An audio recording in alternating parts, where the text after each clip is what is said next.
চলা গণহত্যার প্রতিবাদে আমরা দেখতে পাচ্ছি যে বাইতুল মোকাররমে ঠিক জুমার নামাজের পরপরই বিভিন্ন ইসলামী সংগঠন এবং বিভিন্ন স্থান থেকে আসা মুসল্লিরা তারা কিন্তু যে বিক্ষোভ মিছিল করছে সেটি কিন্তু আমরা দেখতে পাচ্ছি এবং তারা তাদের স্লোগানের মধ্যে তারা বলছেন যে যাতে করে এই গণহত্যা বন্ধ করা হয় এবং তারা বলছেন যাতে করে সকল প্রকারের গণহত্যা বন্ধ করা হয়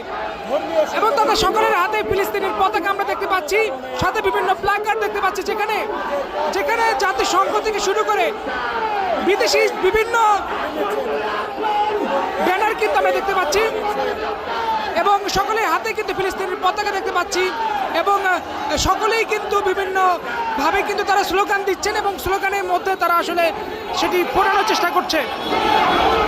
ঠিক যেমনটি দেখা যাচ্ছে যে ঠিক জুমার নামাজের পরপরই বাইতুল মোকাররম জাতীয় মসজিদ বাইতুল মোকাররম থেকে কিন্তু যে মিছিল সেটি বের হয়েছে এবং বিভিন্ন সংগঠনের পক্ষ থেকে আসলে এটি করা হয়েছে এবং সামাজিক এবং রাজনৈতিক সংগঠনগুলোর পক্ষ থেকেও কিন্তু এটি করা হয়েছে।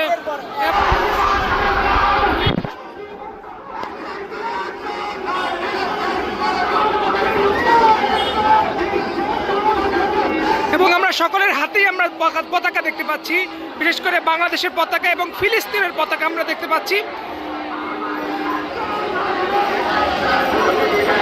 বিভিন্ন সামাজিক রাজনৈতিক সংগঠনের পক্ষ থেকে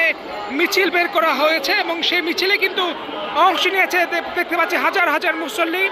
এবং জুমার নামাজের পরপরই কিন্তু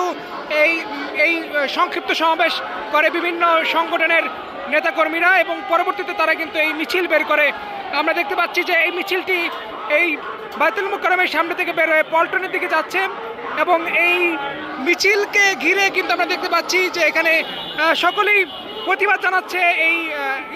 দখলদার ইসরায়েলির যে বর্বরতা সেই বর্বরতাটিকে এবং তাদের যে গণহত্যা চালাচ্ছে সেই গণহত্যার প্রতিবাদে আমরা দেখতে পাচ্ছি।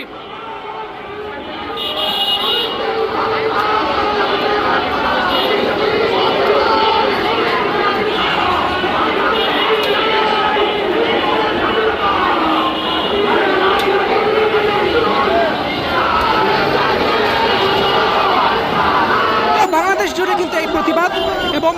বিশেষ করে আজ জুমার নামাজের পর কিন্তু পুরো বাংলাদেশের বিশেষ করে ঢাকা শহরের প্রতিটি মসজিদ থেকে কিন্তু এরকম মিছিল খণ্ড খণ্ড মিছিল কিন্তু দেখা গিয়েছে। তবে বাইতুল মোকাররমে আমরা দেখতে পাচ্ছি যে এর তীব্রতা কিন্তু অনেক এবং সকলেই কিন্তু এই গাজায় যে গণহত্যা চালানো হচ্ছে এর প্রতিবাদে তারা কিন্তু বিক্ষোভ মিছিল করছে, যেটি দেখা যাচ্ছে এই বাইতুল মোকাররম মসজিদে।